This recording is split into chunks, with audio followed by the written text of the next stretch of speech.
In this video we will see what is source converters. So source converters are usually those which are used to convert current source to a voltage source to a current source, or a constant voltage source. So these are the types of source converters that you have. So firstly you have current to voltage converter. This is also called trans resistance amplifier.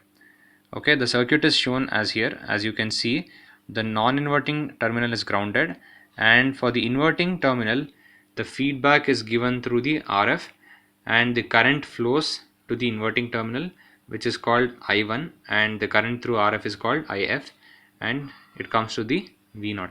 The inverting terminal is a virtual ground. Okay, it is called as virtual ground so that it acts like a ground, but it's not actually a ground. So it is a virtual ground. The input current IF flows through the feedback resistor RF, thus the output voltage is V0 is equal to minus IF into RL. Right, since you don't have any other input here and it is a virtual ground, the actual output here is minus IF into RL, and this is also minus II into RL. The output voltage V0 is directly proportional to the input current II and depends on the load resistor. Okay, now coming to voltage to current converter. This is also called transconductance amplifier. There are two types of voltage to current converter: VI converter with floating load, VI converter with grounded load. So this figure shows the voltage to current converter with floating load. So you have the floating load RL here, which is variable, and you are providing the input through RS. The inverting terminal is at virtual ground. So again it's at virtual ground. So IL will be equal to Vs minus 0 by Rs, and Is is Vs by Rs. The output current IL is directly proportional to the input voltage Vs. So this figure shows voltage to current converter with grounded load.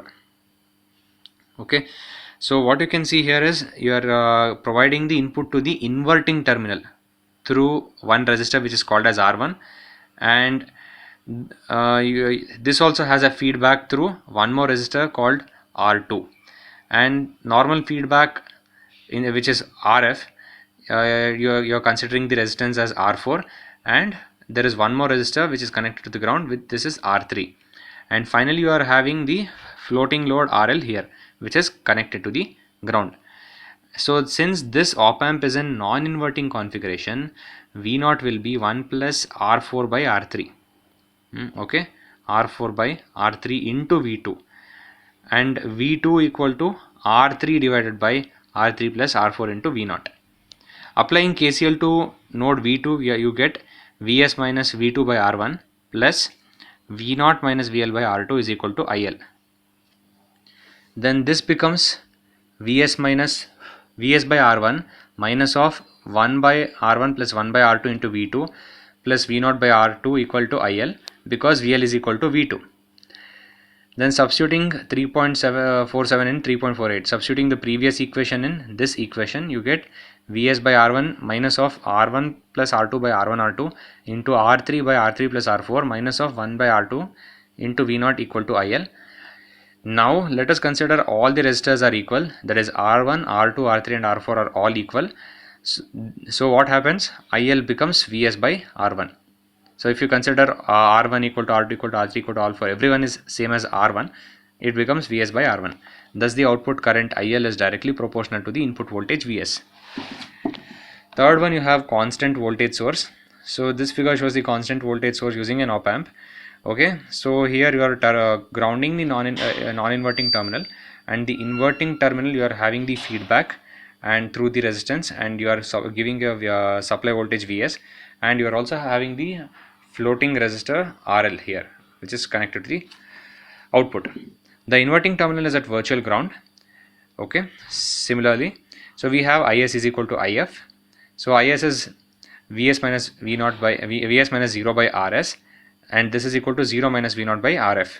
Applying KVL, if you solve for this, you get V0 is equal to minus Rf by Rs into Vs.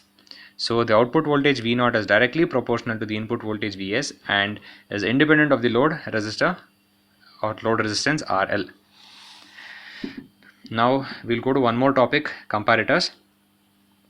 So basically a comparator is a circuit which can compare two different voltages and it can give the output.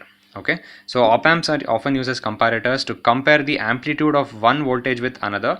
In this application, op amp is used in the open loop configuration, which means there is no external feedback connection from the output to the input of the op amp, and with input voltage on one input and reference voltage on the other. So there is a circuit shown with input voltage V in. So this is the comparator op amp circuit. You're grounding the non-inverting terminal and you're giving the input to the inverting terminal. So the sinusoidal voltage, which is the input, becomes a square wave like this with the plus VCC and minus VE,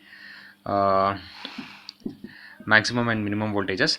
Here V2 is equal to V in. Why? Because you are giving input to the terminal V2 and V1 becomes 0 since you are grounding it. When V in is greater than V1, it is equal to 0. Therefore, V0 is equal to plus VSAT plus VCC. Okay, VSAT means positive saturation point, minus VSAT means negative saturation point. When V in is less than V1 equal to 0, V0 is equal to minus VSAT and it is approximately equal to minus VEE. The waveform of the output voltage is shown in the figure, and the circuit